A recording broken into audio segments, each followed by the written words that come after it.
What's up, everyone? Welcome to the Power Play with CJ. I want to focus in on the Team Canada selection camp roster announcement. Always an interesting day on social media. I love it because there's always going to be some hurt feelings one way or the other. Not that you love to see that, but people have really hot takes and weird opinions and conspiracy theories, and being able to read them on the internet is always fun. Let's start with the most notable omission from the roster before we get into the players that are there. Josh Hosang will not be invited, has not been invited, so that's always a the first thing I did when I saw the roster was announced. I searched Josh Hosang on Twitter and was like, oh, okay, it's not invited. I like the kid's skill set. I think Hockey Canada needs to get over itself with him, but what do I know? But going a step further, let's start with the goalies. Only named 2 goalies to camp. I probably would name a third. Devils prospect Mackenzie Blackwood playing for Barrie in the OHL, and Flames prospect Mason McDonald playing for Charlottetown up there in the Q. Blackwood's numbers are better than McDonald's. McDonald's a lot better than his numbers indicate, so don't get too attached to numbers there. I think they're both really good goalies, and either one could steal the number 1 spot for the Team Canada. Blue line is where it gets very interesting. They've a lot of good players are going to get cut from this team, particularly on defense. Power play with CJ, Twitter follower Jacob Chikrin is the only draft eligible defenseman, 2016 draft eligible defenseman on the roster, on the camp roster, and I think he'll be facing an uphill battle to make it, but he's a hell of a player, and we'll get to him in 1 second. But I'm looking at how much, look at the returning guys. It's Travis Sanheim or a Joe Higgins, and you're like, wow, they're really good. You got a lot of high draft picks, Hayden Fleury. You got some guys that really came on strong in the NCAA in the last year or two. Jake Wallman, we talked about him with the USA Hockey Controversy, and Brandon Hickey. I'm a huge Brandon Hickey guy. I've gotten a chance to watch him play a lot in person the last year and a half, and it's like the kid can play, and we'll see what happens. With him, obviously. Having 2 NCAA guys in the camp is definitely interesting.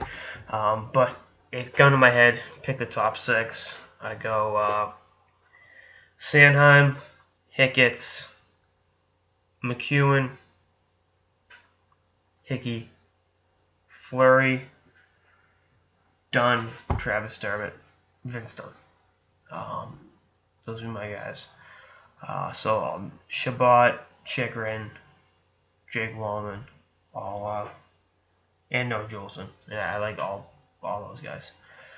Goes to show you, the depth Canada has on defense. So those would be my guys, regularly speaking. But we'll see what happens. Forward group, a lot of skill, which is like saying that the sky explodes. So painstakingly obvious, it's not worth wasting your breath saying it. But we'll go a step further with this. My top line would be Dylan Strome with Mitch Marner and Lawson Krause. So you get the 3 of the top 12 draft picks in the 2015 draft right there. That's not bad. Pierre-Luc Dubois and Julien Gauthier are the only 2 draft eligible forwards. Gauthier is having himself a Cy Young and a half season in Val-d'Or right now, so definitely check that out. Travis Konecny will get a lot of ice time. I like his game. I like Matt Barzal. I mean, again, the skill is here. I mean, it's apparent. I mean, they got a good mix of, they got some size, whether it's the aforementioned Krause or Strome. Perlini's in the mix as well. Obviously, he's a bigger guy.